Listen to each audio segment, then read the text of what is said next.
How to be top banana to supersize your business. Sharon Horne-Ellstrom here with a banana destined for banana bread. And I knew around here somewhere I had a little guy with a banana. Now, our idiom today, of course, is top banana. Top banana is an American idiom that came from the burlesque variety shows. And there was a famous skit that was done by the lead comedian. And after he delivered the punchline, somebody gave him a banana. That was part of the skit. And that skit became so popular and so well known that the expression top banana came to describe the lead comedian in a comedy show or a variety show. The lead headliner, top dog, top performer in any kind of an entertainment or theater show. And that spread, of course, to businesses and other organizations. And it just caught on because it's kind of funny and everybody knows what a banana is. And giving somebody a banana because they deliver a good punchline, it's just so silly that it's stuck. It's just kind of like my hair today. What's going on here? So top banana, head honcho. How do you make sure that you are the top banana for your organization? And how do you use that to build and grow the business that you want, to build and grow and serve the people that you're here to serve?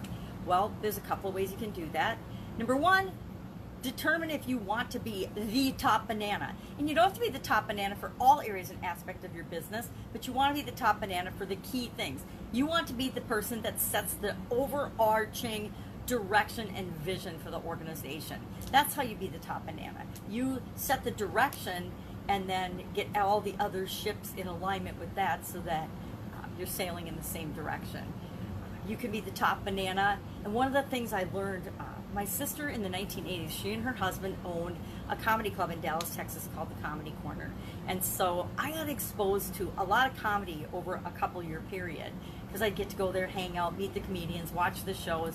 And I learned something very interesting and very valuable to me in my education, in my college education, and in my life experience later on, was they were the perfect example of perfecting and practicing their trade and perfecting and practicing their product with the people that they were delivering it to. So you would go to a comedy show, and if you've never been to a comedy show, this is sort of how it works. You've got different levels of comedians. At the Comedy Corner, there were at least 3 comedians every night, and there was always a headliner. That was the star attraction. But before that, there was a house comedian, and then there was always probably a middle act. The house comedian worked at the organization, was there every night, and he was a really good comedian. Bill Engvall was actually I don't know if it's called a house comedian, but he was the Comedy Corner comedian when I was going there.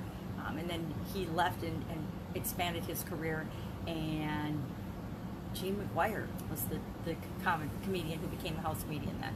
So there's always a house comedian, but then there's a middle act and then a headliner. And the interesting thing about comedians is they come on stage and they deliver their material, and they're constantly testing and tweaking and changing their material and practicing it on the audience that they're delivering it to. And they do the same thing every night.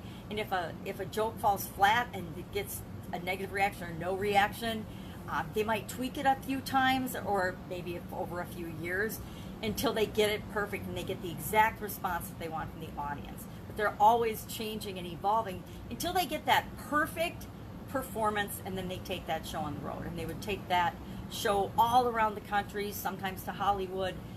And it was interesting to see the ones that did that a lot, that practiced that and really paid attention to the audience's response and then adjusted their material accordingly. And then the ones that just went out with their material, didn't care, and it was just them doing their thing, and whether the audience responded or not, they didn't really care.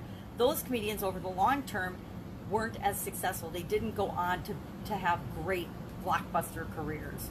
Not that blockbuster is really a thing anymore, but I guess blockbusting is still a thing. But it's interesting that to watch them practice their trade and how we can apply that to building and growing our businesses. Number one, by setting the direction for our organization. But number two, by learning to apply, it's actually the quality cycle: plan, do, check, act. Learning to plan what we're going to do, deliver it, note the results and the response of it, and then act accordingly. Either it's something we continue to do and we make systems and processes to make it automatic for our organization, Or we tweak it and we test it until we get it right, and then we systematize it.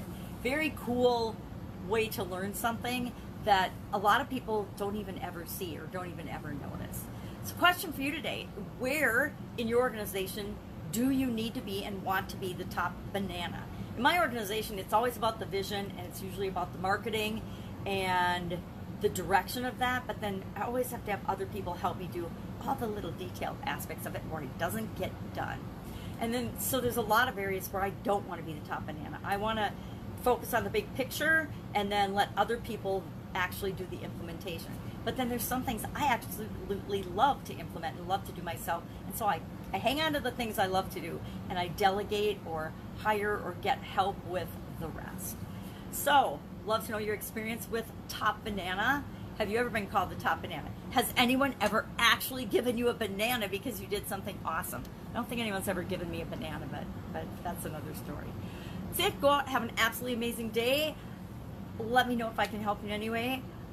Otherwise, I'm going to go make this banana and a couple others into some delicious banana bread. Have an amazing day, and I will, of course, see you tomorrow with another interesting idiom. What does it mean? Where does it come from? And how might you apply it to your business right now? Take care.